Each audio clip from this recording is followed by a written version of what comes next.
Boa tarde, irmãos, graça e paz. Estamos começando o texto de 1 Tessalonicenses, capítulo 2, que nós já lemos, mas que nós vamos meditar nele nesta tarde, pela graça do Senhor. E nós já iniciamos sem estar gravando e já fizemos a leitura do texto. Agora nós vamos dar continuidade à meditação. Paulo está nesta condição aqui, contente com o resultado da pregação do Evangelho em Tessalônica. Ele pregou em Tessalônica por 3 sábados, 3 semanas, lá na sinagoga dos judeus, e os judeus o expulsaram da sinagoga. E mais muitos judeus se converteram nesse período de 3 semanas. E ele mudou de local, mudou de instância. Ele foi para uma outra localidade para pregar o evangelho e continuou pregando o evangelho para os gentios. E os gentios se converteram muito em massa ali na cidade de Tessalônica. Paulo, então, está trabalhando a questão desses crentes gentios e desses crentes judeus que se converteram, e ele está ensinando esses crentes. Ele está contente com o resultado da pregação do evangelho e está contente com a, a presença do evangelho em Tessalônica, apesar da aparente brevidade de tempo que ele passou ali. Estava formada ali uma igreja forte, e ele então está pregando o evangelho naquela cidade, produzindo uma transformação muito grande. A evidência de que o evangelho atingiu fortemente a cidade de Tessalônica foi a grande transformação que nós vimos no estudo passado. No estudo passado, nós vimos a grande transformação que foi operada na vida dos tessalonicenses. Os tessalonicenses se tornaram crentes de tal índole e de tal transformação que eles passaram a ser modelo para os crentes da Macedônia e da Acaia, de modo que Paulo nem precisava mais pregar o evangelho ali, porque, na verdade, tudo que ele podia ensinar, aqueles crentes tinham aprendido e praticavam, de modo a se tornarem bênção eles mesmos para os crentes da Macedônia e da Acaia. Paulo ficou feliz, então, com essa transformação que o Evangelho produziu. E o Evangelho ali produziu uma transformação tão grande que esses crentes da Macedônia, a região de Tessalônica, eles começaram a pregar sobre a segunda vinda do Senhor Jesus Cristo. Tal era a esperança deles, que eles criam de tal maneira no Evangelho, que eles passaram a pregar e a aguardar dos céus a segunda vinda de Cristo. Deste modo, houve uma transformação muito grande na vida daquelas pessoas, e o resultado foi que Paulo concluiu claramente que eles haviam agido de tal forma, de acordo com o Evangelho, que não era necessário mais que ele acrescentasse alguma coisa ao Evangelho ali, nem precisava pregar mais ali naquela região. Os Tessalonicenses se tornaram exemplo. Paulo ensina isso, né, no texto da semana passada, que eles se tornaram exemplo, modelo, verdadeiros modelos para os crentes da Macedônia e da Acaia. Então, todas as pessoas podiam ver em crentes macedônios modelos para a sua própria vida cristã. E alguns deles elogiados por Paulo e vivendo uma vida agradável a Deus. Eles creram no Evangelho. O apóstolo Paulo pregou um evangelho ali que foi crido por eles. Eles creram no evangelho, se converteram do paganismo, da idolatria, se converteram dos cultos aos deuses pagãos, aos deuses mudos, se converteram para o Deus vivo e verdadeiro, né? O Deus Pai de nosso Senhor Jesus Cristo. E eles tiveram a firmeza, mantiveram firme a esperança da segunda vinda de Jesus. Eles creram firmemente que Jesus Cristo voltaria a segunda vez do céu, o Filho de Deus ressuscitado, que nos livra da ira vindoura, da ira futura. Eles creram no Evangelho pleno, né? Creram em tudo que o Evangelho ensina.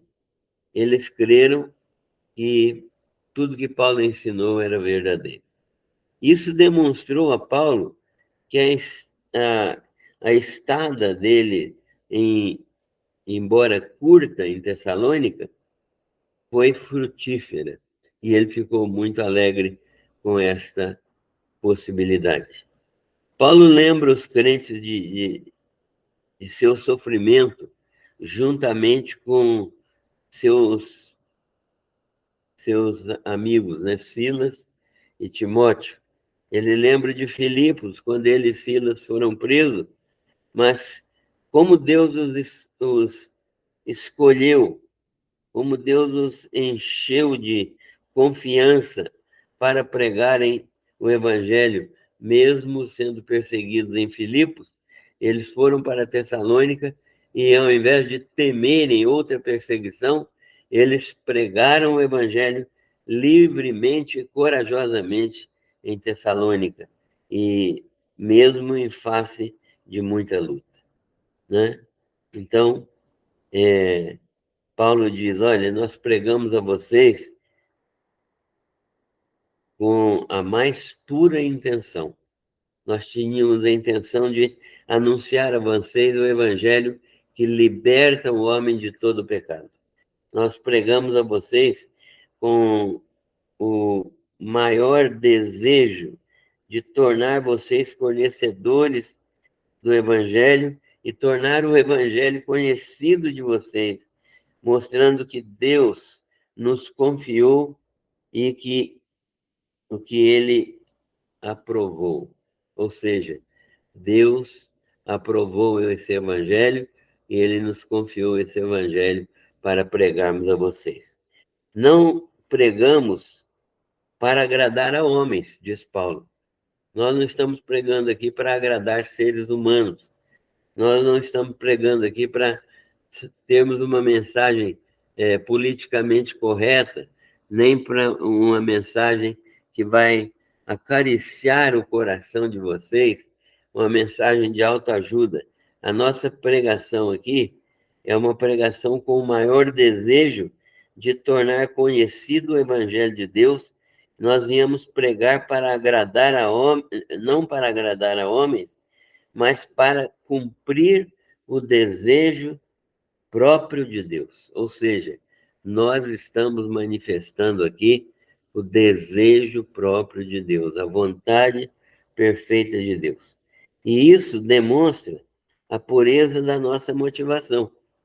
Se nós estamos pregando aqui para agradar a Deus e exercer a sua vontade, nós estamos agradando a Ele e nós estamos demonstrando com isso que a nossa motivação é uma motivação pura, não é uma motivação impura.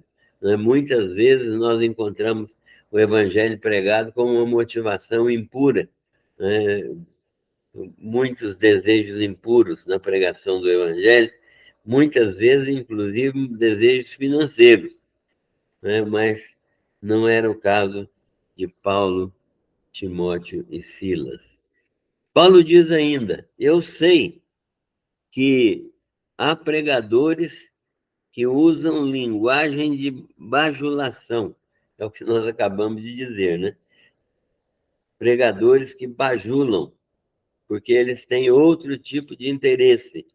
Eles usam linguagem de bajulação e apresentam uma mensagem que procura acomodar ao gosto dos que ouvem, né? A mensagem fica acomodada ao gosto dos que ouvem. Não se fala em pecado, não se fala em nova natureza, não se fala em transformação, não se fala em renúncia, em mortificação, arrependimento, mudança de vida. Não se fala em nada disso. Fala-se apenas nas bênçãos de Deus. Paulo está dizendo que naquele tempo já havia esses pregadores bajuladores, e ele está dizendo que não foi lá pregar bajulação, né? Ele diz que eu sei que há pregadores que aparecem aí para pregar uma mensagem que procura bajular vocês, acomodar ao gosto da freguesia. Eles são os que têm já muitos, eles já são muitos gananciosos, já têm ganho muitas coisas, que querem receber dinheiro pela pregação. Paulo, então, está enfrentando esse tipo de corrupção do evangelho já naqueles primeiros dias na igreja de Tessalônica. E ele afirma: nós nunca tivemos esse tipo de conduta, nem mesmo buscamos glória humana, nem buscamos a glória de vocês, nem buscamos lucro de vocês, nem de outros. Nós poderíamos, como enviados de Cristo, exigir sustento de vocês. O obreiro é digno do seu salário. Então, nós poderíamos exigir sustento de vocês, né? Nós poderíamos, como enviados de Cristo, desejar que vocês nos sustentassem. Mas nossa manutenção, nosso comportamento foi exatamente o contrário. Como uma mãe caridosa, carinhosa, nós fizemos o contrário. Nós, como a mãe que cuida dos próprios filhos, nós fomos capazes de não só suprir as nossas próprias necessidades, como ajudar vocês também em alguma dificuldade. Então, na nossa conduta, nunca tivemos esse tipo de conduta de receber dinheiro de vocês, como esse grupo de falsos mestres, de mercenários, né? De falsos pregadores. Então, nós, pelo contrário, trabalhamos com as nossas mãos para o nosso sustento e até ajudar vocês, nós ajudamos. Como uma mãe carinhosa que cuida dos seus próprios filhos, nós procuramos suprir as necessidades de vocês. Nós procuramos ajudá-los. Quem nos ajudou enquanto estávamos aqui sem um trabalho real foram os filipenses. Mas de vocês nós não recebemos nada. E os filipenses fizeram isso voluntariamente, porque nós nunca pedimos aos filipenses que nos ajudassem financeiramente. Nosso amor por vocês, tessalonicenses, foi tal que não somente pregamos a vocês o evangelho, e esse evangelho de Deus, mas também estávamos prontos para oferecer a nossa própria vida. Paulo está dizendo, olha, não só pregamos o evangelho a vocês, mas nós oferecemos a nossa vida a vocês. Se fosse necessário morrer por vocês, nós morreríamos. Que tal esse amor pastoral? Será que nós temos pastores com esse tipo de amor hoje pelas ovelhas? Será que nós temos pastores que se dedicam? Não estou dizendo nem dar a vida, não. Estou dizendo se dedicar mais, entregar-se mais ao trabalho, visitar mais, é, trabalhar, produzir. Será que nós temos pastores assim que se preocupam com o rebanho? Nosso amor foi demonstrado a vocês em nossa conduta. Olha o que Paulo está dizendo agora. Nossa conduta foi uma conduta que foi demonstrada de uma maneira muito clara. Primeiro, nós pregávamos o Evangelho. Pregávamos o Evangelho. Nós não chegamos aí anunciando a nós mesmos, como esses falsos mestres, esses falsos pregadores fazem. Eles chegam falando de si mesmos, apresentando-se a si mesmos. Nós chegamos falando do Evangelho. A nossa pregação não é exaltar Paulo, nem Silas, nem Timóteo. A nossa pregação é pregar o Evangelho, é chegar numa cidade e começar a anunciar o Evangelho. Nós pregamos o Evangelho a vocês, o nosso amor foi demonstrado em nossa conduta de pregar o Evangelho a vocês. Segundo, nós trabalhamos, laboramos com fadiga, né? Trabalhar aqui significa laborar com fadiga. Eles tinham labor, trabalho intenso e fadiga. Não era um trabalhinho qualquer, né? Não era um bico, não. Era um trabalho feito com labor e fadiga, ou seja, com empenho, com dedicação, cansando, né? Um trabalho que era cansativo, porque era um trabalho profícuo. Então, Paulo está dizendo, olha, nós trabalhamos, nós chegamos aí pregando por amor, demonstrando na nossa conduta que nós pregávamos o evangelho por amor. Segundo, nós trabalhamos com fadiga, com dedicação, cansando-nos de verdade. Para quê? Para não sermos pesados a pessoas, para não nos tornarmos peso a pessoas, para não sermos capazes de onerar pessoas, né? Não vivemos à custa de ninguém.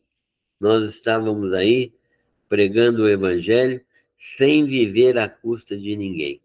Não que o Evangelho não permita que as pessoas recebam sustento de uma igreja, mas Paulo decidiu não receber sustento de nenhuma igreja, obrigando as igrejas a darem sustento, porque ele queria sempre pregar o evangelho a que ele era constrangido pelo Senhor Jesus. Ele recebeu de graça ele queria dar. Então, Paulo diz, para nós não sermos pesados, nós trabalhamos com afinco, trabalhamos com intensidade, até cansarmos, até nos fatigarmos. E nós trabalhamos com amor. Terceiro, nós trabalhamos noite e dia, irmãos. Vocês são testemunhas. Trabalhamos noite e dia. Por quê? Porque nós precisávamos remir o tempo. De dia nós trabalhávamos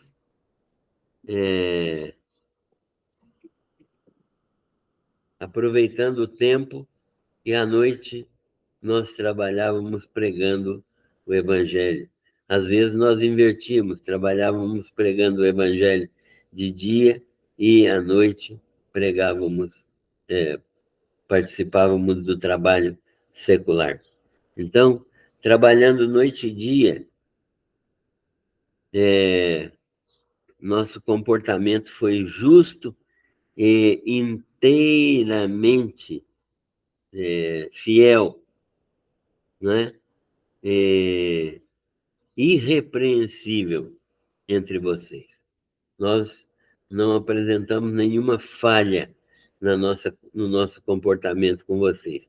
Ninguém pode dizer que nós fomos preguiçosos, ninguém pode dizer que nós fomos aproveitadores, ninguém pode dizer que nós não trabalhávamos, ninguém pode dizer que nós descansávamos muito, ninguém pode dizer que nós não tínhamos diligência, porque nós éramos diligentes, trabalhávamos noite e dia. Então, trabalhando noite e dia, nosso comportamento era justo e irrepreensível entre vocês. E quarto e último, Paulo está exortando e aconselhando a cada um dos Tessalonicenses. Ele diz assim: olha, estou exortando e aconselhando e consolando a cada um de vocês. Eu quero admoestar vocês, né, chamar a atenção, quero convocar a atenção de vocês para que vocês prestem atenção na vida de vocês e vivam de um modo digno de Deus. Façam como eu, Timóteo e Silas. Vivam de um modo digno de Deus, fazendo aquilo que agrada a Deus, obedecendo o que Deus quer, trabalhando de noite e dia para glorificar a Deus, porque Deus chamou vocês para a sua glória. Deus chamou vocês para a sua glória. Então, enquanto essa glória não vem efetivamente, essa glória já está presente em nós.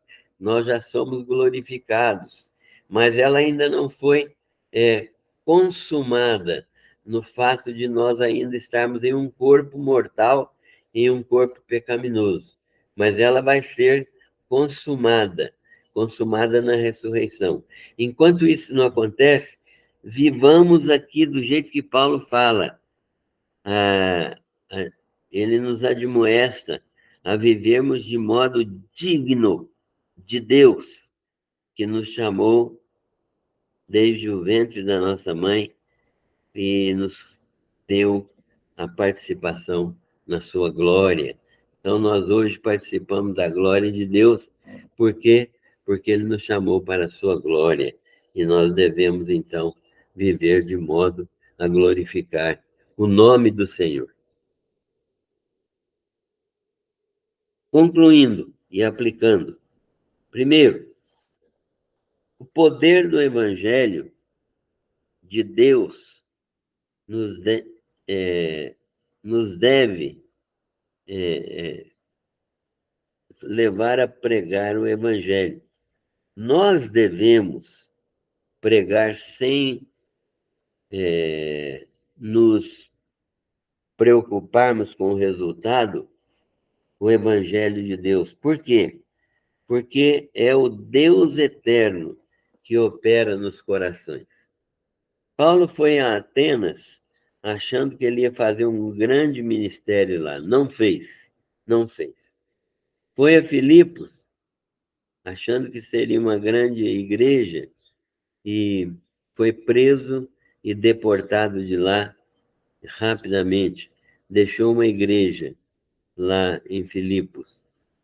Foi para Tessalônica, foi perseguido lá.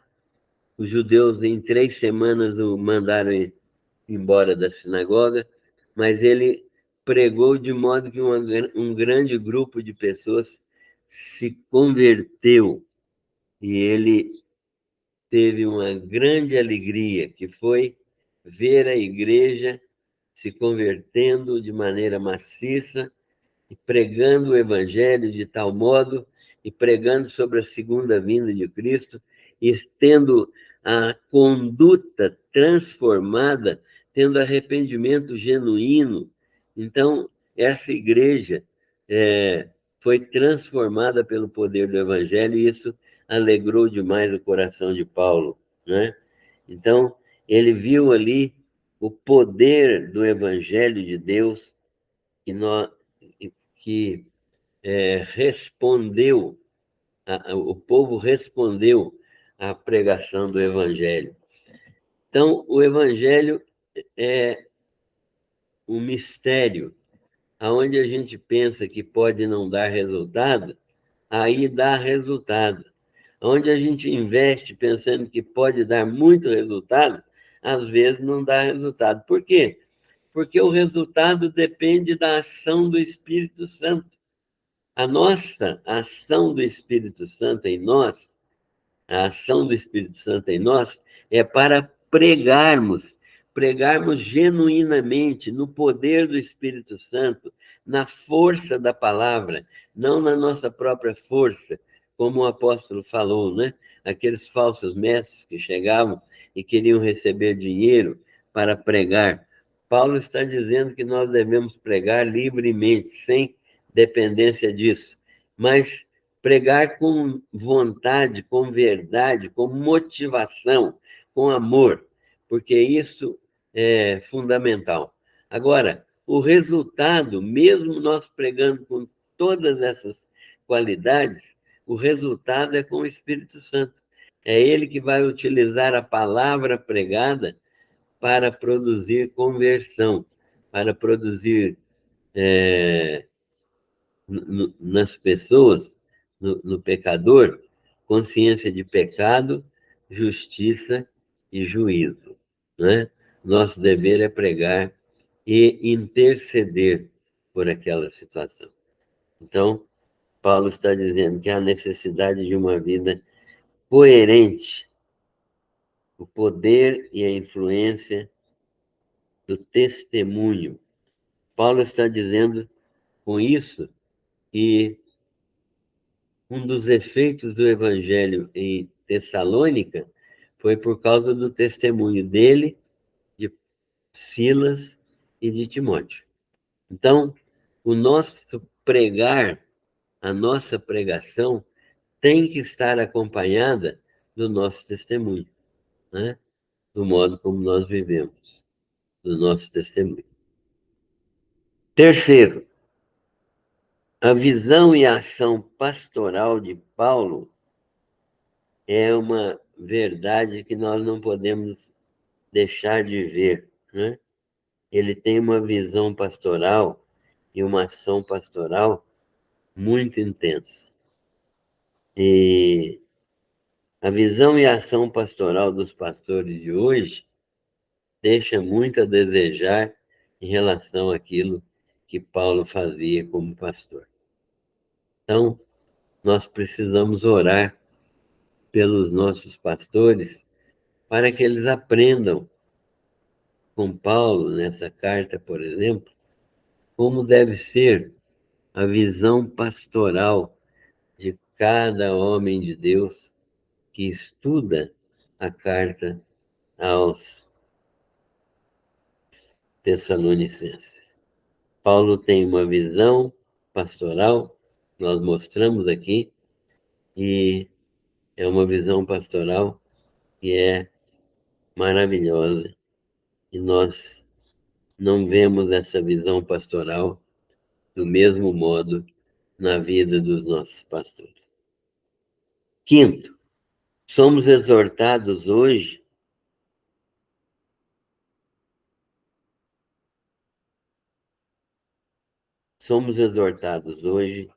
num tempo muito difícil.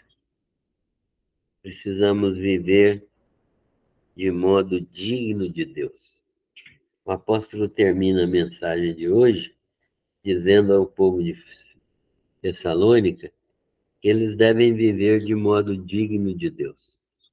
O que é viver de modo digno de Deus?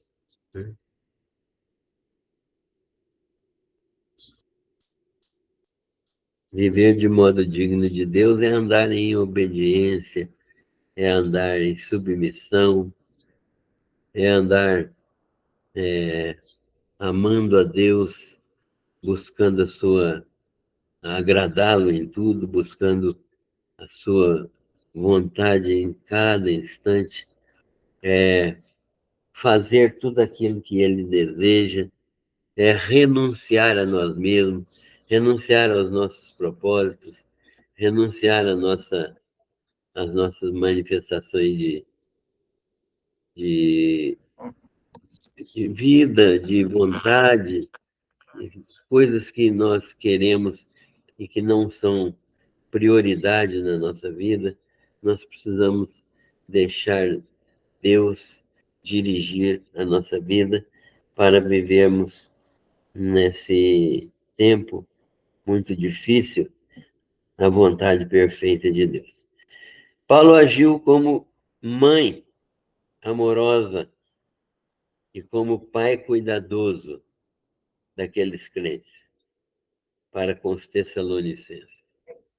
Nós também precisamos aprender, não só pastores, né? Devem amar e ser pais e mães de novos crentes. Isso ajuda os novos crentes a serem fiéis, a buscarem santificação, a confiarem mais na mensagem da palavra de Deus, porque eles veem testemunho na vida dos irmãos. Muito bem, temos estudado até o versículo 12, e esse texto é um texto muito proveitoso, então nós vamos dar continuidade na semana que vem a esse texto do versículo 13 em diante. Nós encerramos neste momento, agradecendo a todos e pedindo a bênção de Deus para cada irmão e cada família participante.